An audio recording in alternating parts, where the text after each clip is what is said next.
Most of us go through life pretending that we're satisfied where we are, pretending that everything is okay, pretending that we don't have any special goals or ambitions or desires, when really deep down inside we do really want more. Find out what it is you want and go after it as if your life depends on it. Why? Because it does. It's time for you to look within yourself and decide that I'm in charge of my destiny. I'm in charge here. Thank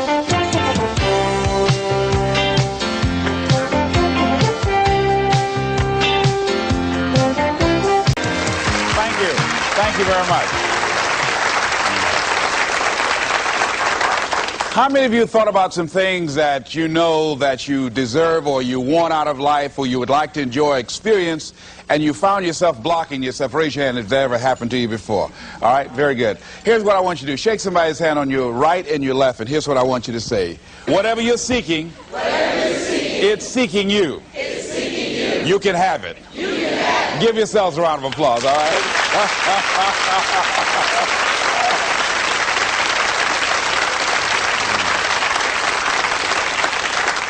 Now, the reason I brought that up is I was riding with a friend the other day, and I know this friend of mine who has been working on a job where she's been miserable for a long time. She was telling me about how she was miserable on the job and how she was so unhappy. So I said, if it's that stressful and if it's causing you that much pain, I say, why don't you just quit and do something else? And she said something that really put her in the chorus line with a lot of other people. She said, I would, but. And then I started thinking about that. I said, let me take a poll. So I started talking to other people, and I would ask them what they were doing. And I said, but is that your passion? And they would say no. I said, then what's your real passion? And they would tell me what their real passion was. Then I said, well, then why aren't you doing what you really want to do? Oh, I can do it, but. And they would continue on. So this word, but just kept on coming up. And then it also has some friends like woulda and coulda and shoulda. And one day, I'm going to have my own business. Those people who talk about one day I'm gonna. Some of y'all know some of those one day I'm gonna people. Raise your hand. Some of you get up in the morning and look in the mirror at that person. I just tease it, all right? So how is it that many times we block ourselves and we use these words almost like we're in a trance, like we're sleepwalking through life, that we find ways to cancel out our dreams? And I think that but is a dream killer. That a lot of things that we want to do, a lot of places we would like to go, a lot of things we would like to experience, and we just stop at but, and we build a case. In fact, I was reading something the other day that talked about but. It says, but is an argument for our limitations. And when we argue for our limitations, we get to keep them. See, but will cause you to procrastinate. But will cause you to hide out behind fear. But will cause you to come up with all type of excuses that you can validate your inaction and not acting on your dream. And right now, more than ever, people need to look for ways to live their dream. People need to look for ways to make it on their own. There is no such thing as job security. There's no such thing as a storm-proof or tragic-proof life.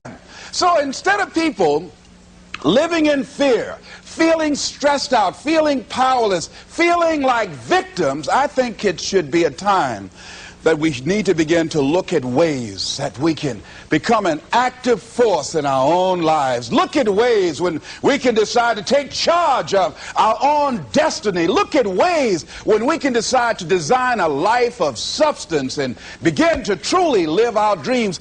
And it's time for people to decide, I'm ready to get on with my life. Shake somebody's hand on your right and left. A guy named Bob May said this, don't let nobody turn you around. Do that right quick.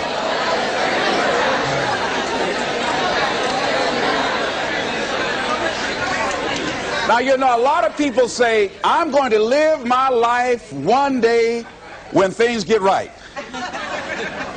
When I get all my bills paid. When I get my feet on the ground. I say, what have you been walking on?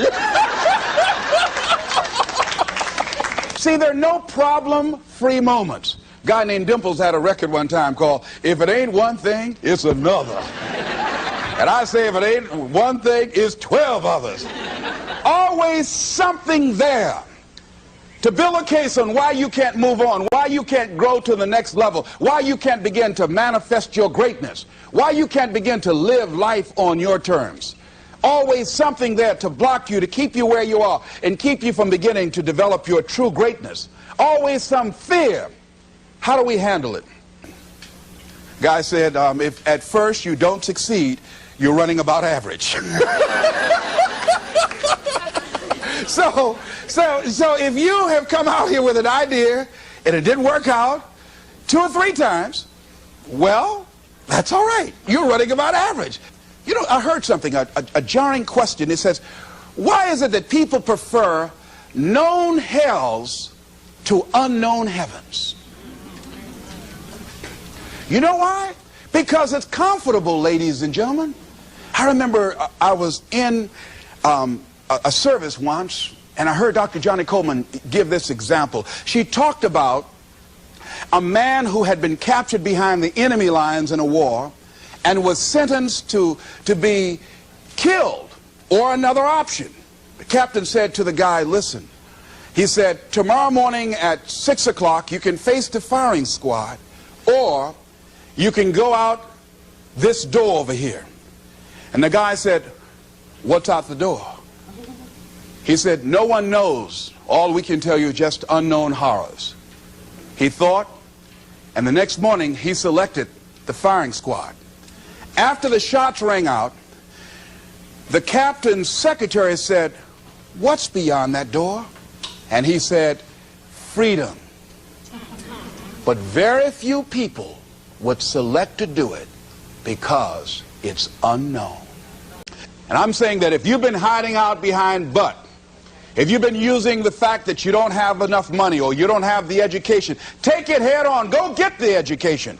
I was saying to a guy the other day who was saying, I said, how old are you? He says, 47 years old. I said, your sister tell me that you can't read. He said, that's right. I said, why? Well, you know, I didn't go to school. I said, excuse me, how old are you? I'm 47. 47? Yes. And you can't read or write? Yes. Have you ever heard of adult school, adult education? Have you decided that you should learn how to read to begin to expand your world? Why are you using that as a racket? Why don't you decide now that you're going to expand your world, that if other people can learn, you could learn too?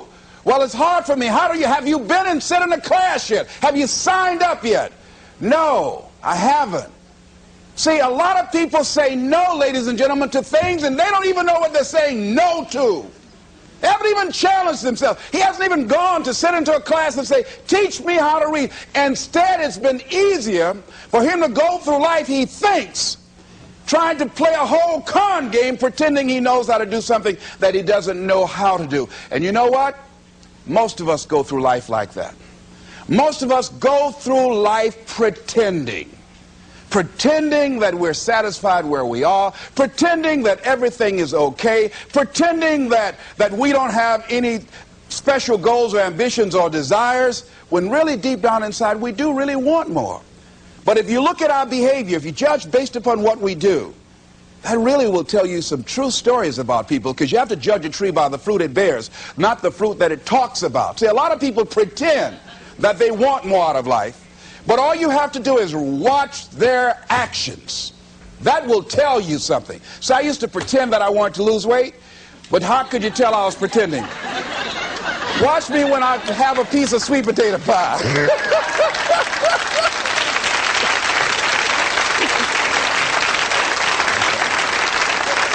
Let me get within walking distance of some peanuts, some potato chips. See, I was pretending that I really wanted to lose weight. No, all you do is watch what I eat. I'll tell you what I'm seriously committed to. People tell you, oh yeah, one day I want to have a restaurant. See, they're pretending they want to go into business for themselves. They're not serious. How can you tell, Les? Watch their actions. Watch what they're doing. The proof is in the pudding. So if you want to do something, if you thought about something you want to do, take it head on.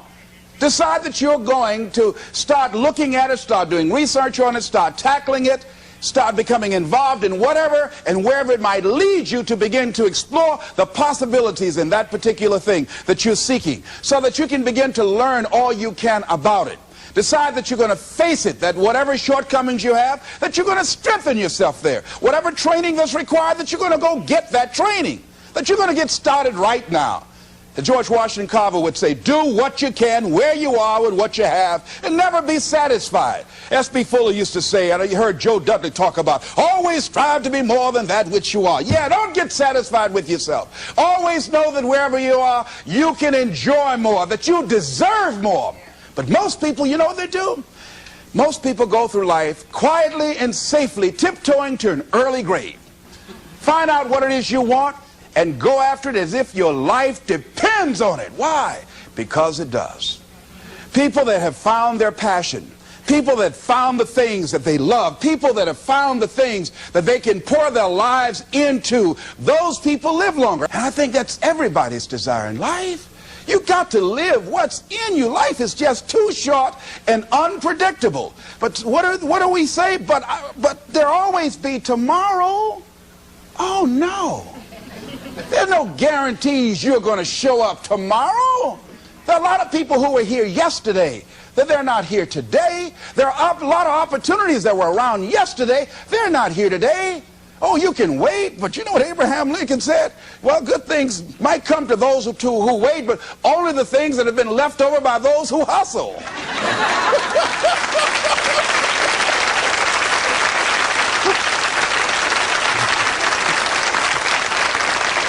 So who want to go through life picking up leftovers? You deserve much more than that. The leftovers is somebody has left you. So take it head on, begin to explore it. Here's something else. Decide to do it now. Decide whatever you want to do, that you are now going to become actively involved right now, exploring the possibilities for you. That you're going to look at it and do just a little bit of it right now. When I decided to become a speaker, I didn't just quit my job and just ran out and say, I'm a motivational speaker. No. What I did was, I decided to start looking at other people that were involved in the speaking profession. I volunteered to work with some speakers so that I could learn. Whatever you want to do, get your feet wet. Gain some experience doing some volunteer work in the area and find out whether or not this thing you want to do will fit for you. A friend of mine told me he wanted to have a restaurant. I said, have you ever operated a restaurant before? He said, no. I said, well, really, you don't even know if you want one. I said, what's your expertise? What do you bring to the table? He said, I can cook real good. I said, well, what about the management side? What about the business part of the restaurant? You're not going to be cooking all the time. Somebody's got to receive the money. Who's going to manage the personnel? He said, you got it right. You got a point there. So this guy got a job in a restaurant in the evening time on a part-time basis. After doing that for a while, he said, you know what? I think I just want to be a chef. He said after working there, people didn't show up to work. He said it's hard to find the help. People weren't responsible. The headaches, the guests were just giving him problems day in and day out. They weren't ever satisfied. He said, no, I just think I'll stick to cooking. See, you got to find out what fits for you. Because you might decide that after you go up in there and examine it and experience it and get some experience under your belt on it, well, you say, this is really not what I want. This does not fit for me. So decide that you're going to do that. Now, John H. Johnson said something that's very important. He said, there's no defense against an excellence that meets a pressing public need.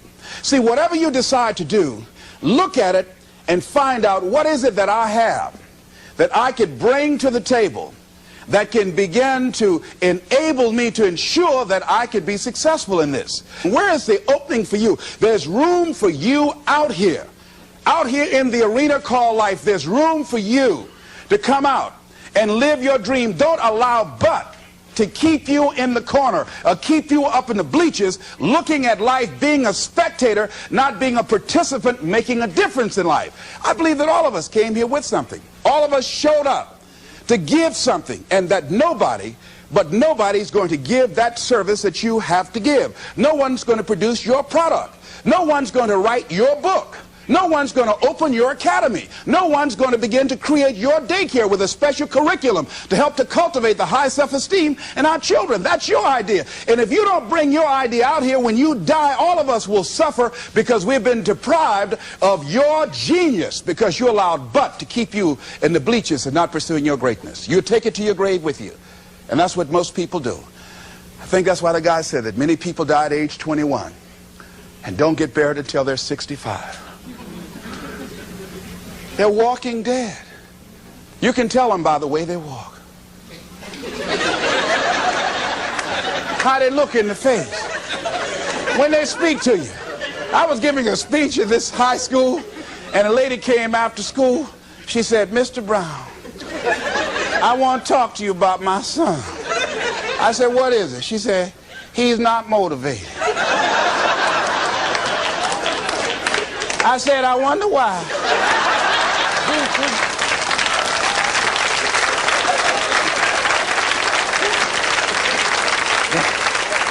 You got to have energy, ladies and gentlemen.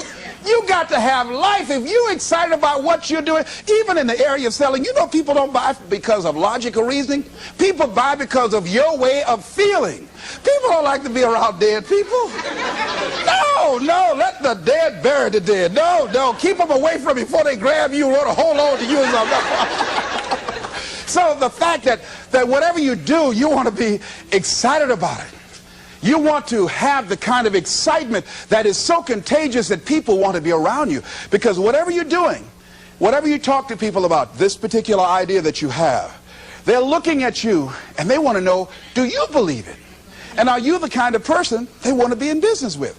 And if you're not positive, if you're not energetic, if you're not fired up about it, how can you expect anybody else to be fired up about your idea? Am I right? A lot of people never do the things they want to do. A lot of people stay on jobs where they're miserable. I read an article called, "Is Your Job Making You Sick?" A lot of people, some of y'all know about that already here. So go on and say amen. It's all right. That one lady told me, she said, when I used to go to work, she said, when I stepped in the door, it felt like a refrigerator dropped on my shoulders. How many of y'all understand that kind of feeling? They were miserable, just hated to go after 60 minutes on Sunday afternoon. Or come Monday morning, my head used to throb. I just couldn't take it.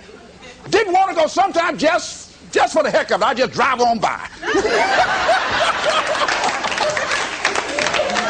Whew, I used to hate to go to work. Many of us choose an active living death. Many of us are walking dead. The walking dead. That we're not doing what we want to do. Many of us stay in relationships where we're dying together rather than growing and expanding and living together.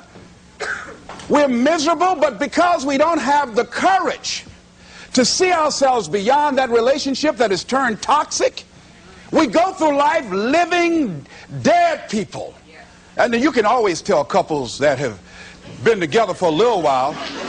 Go in a restaurant, the ones sitting side by side, giggling and talking to each other, feeding each other with their fork and spoon, they just got together for 1 week. You see them in the car, they're sitting all up each other, hugging and slugging. Oh, they've been together about 3 days, all right? But if you see people in the restaurant, see a couple, and they're sitting in front of each other.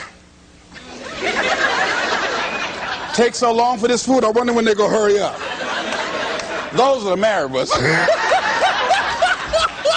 But what if I know people have been married for years, living in 2 separate rooms, sleeping in 2 separate beds? Well, it's cheaper to keep it. Not necessarily. It's according to the price you want to pay. See, the price of peace of mind, the price of living the truth, of being honest with yourself and say, wait a minute, it's got to be more than this. So you've got to decide, wait. Even if things don't work out, even if I experience defeat or failure, that does not make me a failure. It's a difference between failing and being a failure. If things don't work out, if you don't produce the results you want, that's all. But don't confuse who you are with the results that you produce. I used to be a state legislator in Columbus, Ohio. And I remember once I was going to introduce some legislation on the floor, and after getting that legislation passed, a guy came up behind me, and he had some legislation that I opposed him on that.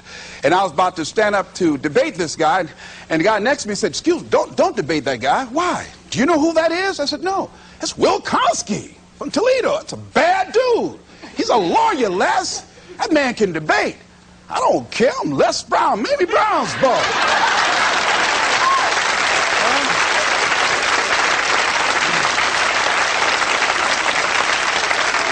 So I raised my hand. "Mr. Speaker," he said, "the gentleman from the 29th House District." I said, "Yes, sir. To tell the gentleman I'd like to take him on. Challenge him on this legislation." He said, Will Kosky said, "I would more than like to, Mr. Speaker." Everybody would say, "Whoa."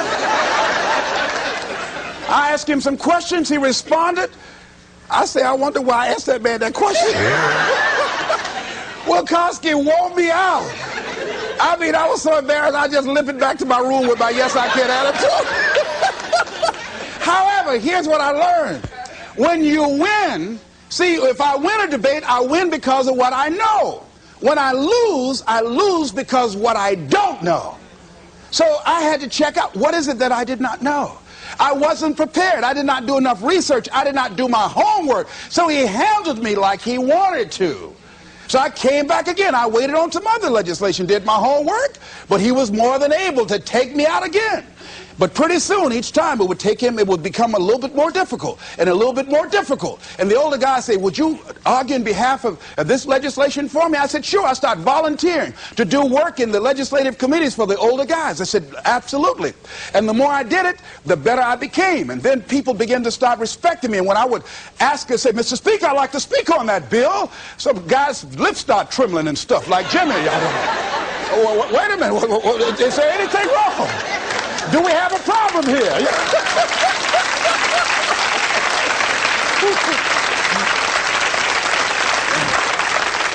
But if I wasn't willing to be humiliated, if I wasn't willing to allow myself to be embarrassed, if I wasn't willing to be debated and defeated, if I wasn't willing to look at it and say, "Well, I'm just not good as I'm going to be." You know what that lady say? "Lord, I ain't what I want to be, ain't what I'm going to be, but thank God I sure ain't what I was." Doesn't that make sense?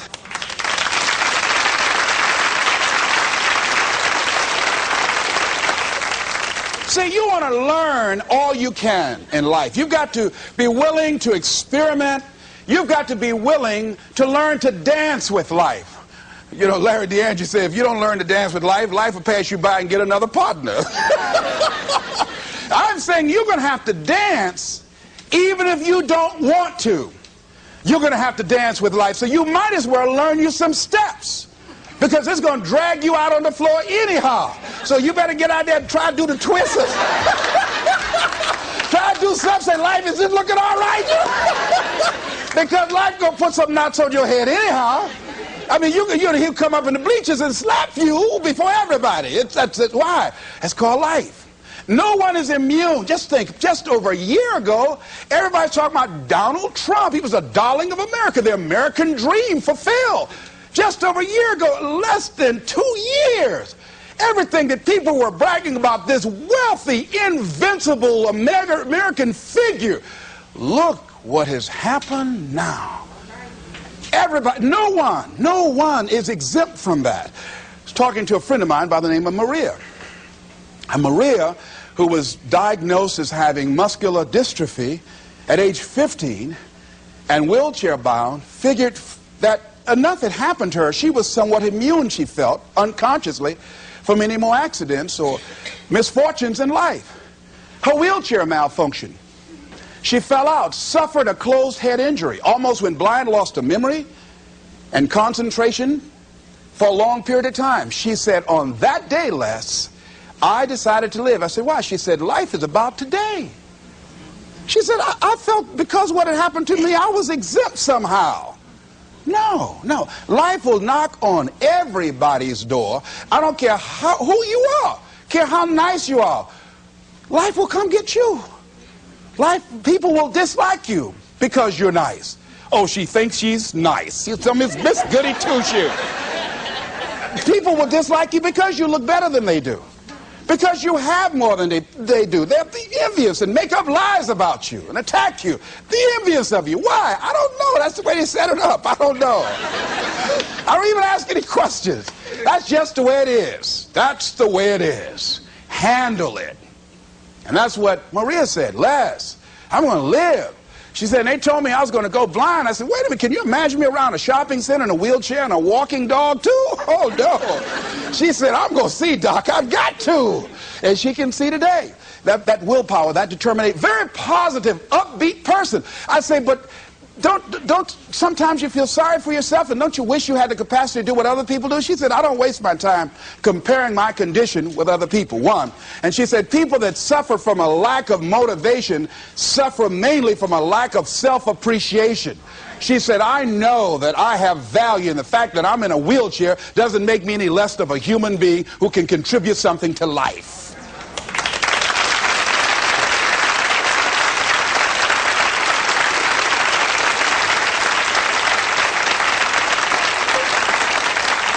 And I'm saying that all of us can begin to affirm that my life is worthwhile. Doesn't matter what I've experienced. Doesn't matter about what I don't have. Doesn't matter about what I've gone through. What's important is that where I am right now, that I live life and I experience my life fully. She said, Les, before the accident, I wasn't living 100% of my life. I said, what were you living? She said, around 20%. And I said, you know what? I said, I know what that's like. See, if you go through life holding back, and most of us do, most of us, if we ask ourselves, have we done all we can do? Most of us will have to answer, no, we haven't. We've been holding back. We have ideas that we don't act on, things we want to do. We're afraid to take chances.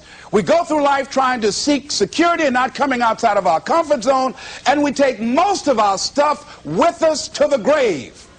And I'm saying that the fact that you're still here, that you're still breathing, you've got some more work, and you owe it to yourself. You owe it to yourself. So when you get up in the morning, that you can look yourself in the face and say, hey, I'm living my life on my terms. That's important. Not to give up on your dream, not to give up on yourself. Now, are there going to be some moments when you want to give up? Yes. Will there be some moments when it's going to seem like it's impossible? The pain that you're experiencing, the disappointment that you're experiencing, that you're going to say, it's not worth it? Yes, that's going to be right there for you. It's going to be in your face, telling you to go back. You're going to start listening to the buts, and buts will have all kind of help and support from your family members and friends saying, I told you, fool. You're going out to this positive thinking stuff. Look at you now. Bet you wish you had that job now. Remember, I lost my job. I was very controversial in Columbus, Ohio. I was in broadcasting. I lost my job, and here's what I learned. That you've got to immediately start using your energy positively. The old folks used to say, an idle mind is the devil's workshop. That's real. I mean, when I didn't have anything to do, my mind used to say, you better go back and get your job. Why did you just shut up? Always running your mouth. Quack, quack, quack, quack, quack. Why did you just hush? You'll be working right now. Broadcasting was all that I knew. And that was my life. I love talking to people, and I love playing the records. Used to come on there, look out, this is Les Brown. All right, get up, face these, raise your right hand, throw your head back, put your teeth in and say, I am somebody.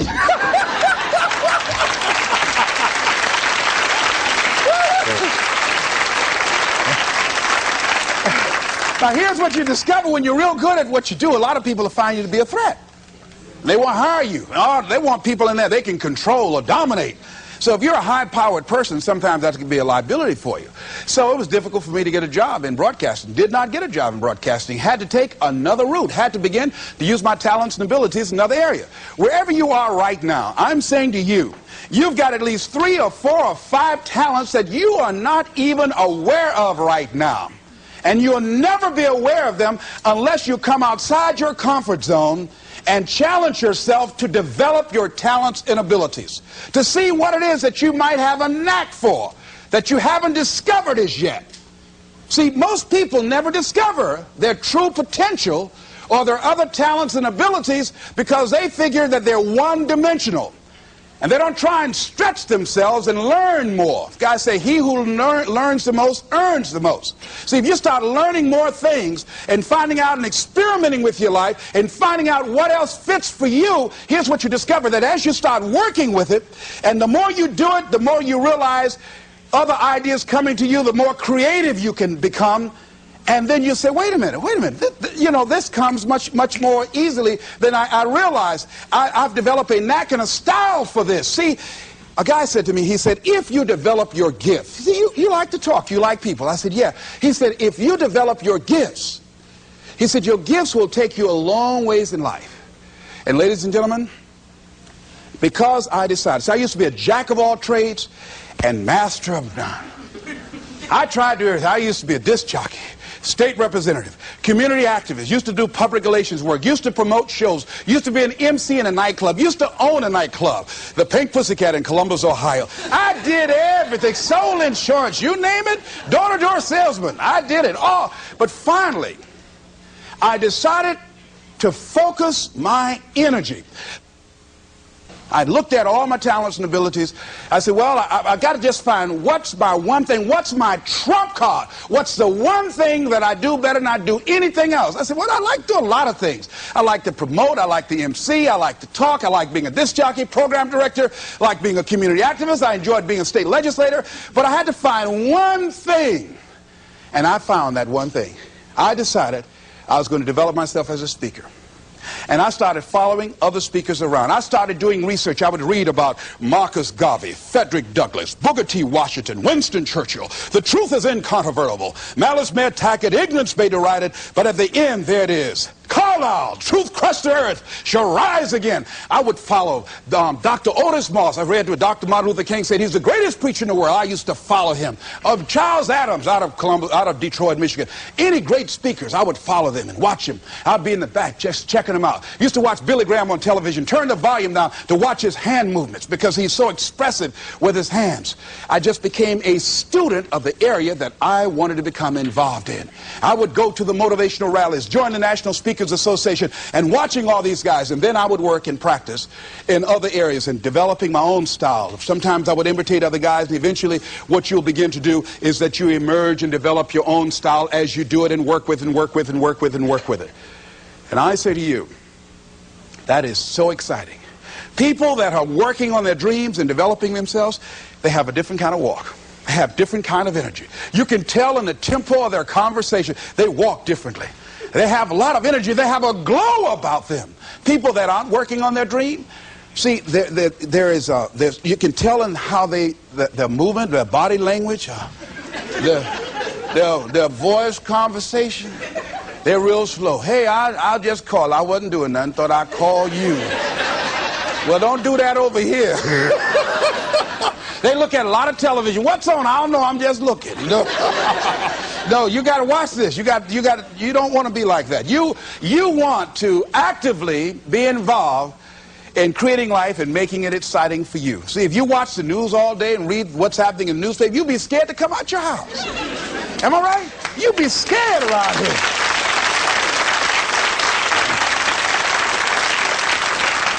See, you got to keep the little boy and the little girl alive in you. See, most people don't smile. You know that? Just smile. Just smile sometimes. You know, even if you're homely, you look good when you smile. Watch this. Isn't that something? Smile at a homely person on your right and left right quick. You know that? Now, if you look over there and they're already smiling, then you are the homely one. I'll just play it. I'm glad to be alive.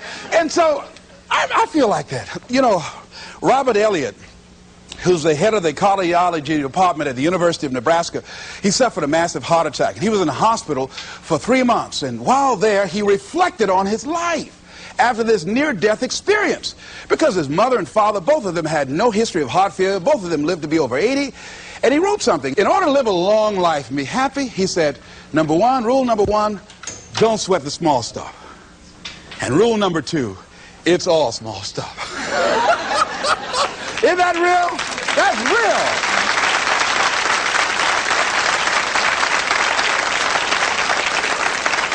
See, if you're working on your dream, sure there are going to be times you're going to want to give up. Sure there'll be times in life will knock you down and catch you on the blind side.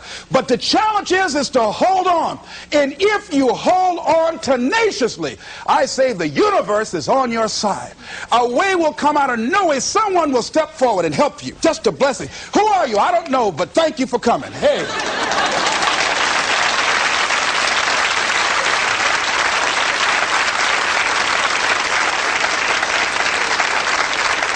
So don't allow the difficult and challenging times to demoralize you. I love to quote this guy, Charles Udall. He said, in life you will always be faced with a series of God-ordained opportunities, brilliantly disguised as problems and challenges.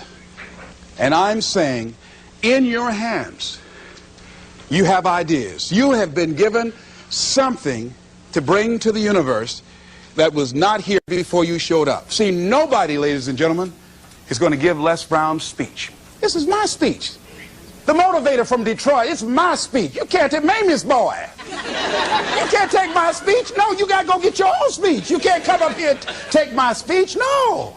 So I'm saying to you, can't nobody take your good. See, that which is meant for you has your name on it. No one can take your good from you. That's you. That work you've been given, that idea that you've been given, if you don't come out here with that idea, no one's going to bring your idea out here. Whatever you're sitting on, whatever idea you're working on, whatever passion, you've got to be like Johnny Youngblood. He said, hey, I've got to live what's in me. And let me tell you, I'm happier than I've ever been in my life. Why? I got peace of mind. You can't even put a price tag on that. I'm doing what I'm supposed to do.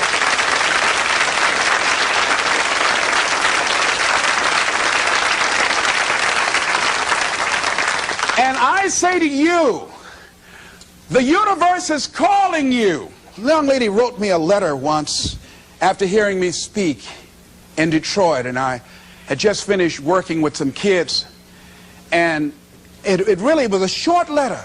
It was a short letter, but powerful. And the letter read, she said, the voice of greatness has called me, and I'm afraid to answer. Ooh. I felt that. I know what it is not to answer. See, I could have been doing this years ago, but I was afraid to answer. I had these buts that I was hiding behind. Like Gideon, I didn't want to come. Not me, not me. I'm not good enough. I'm not. Wait, let me get ready. Let me get ready. You know, you ever seen those perpetual students? Oh, let me get ready. Let me get ready. Got a friend named Carolyn, been going to school 10 years. Got all kind of degrees. Ain't doing nothing in life. You know? I'm saying answer your call. The universe is calling you. Here's something about life. You can't get out of it alive. Hello? You can't get out of life alive. Live now, like Maria said. Live your dream now.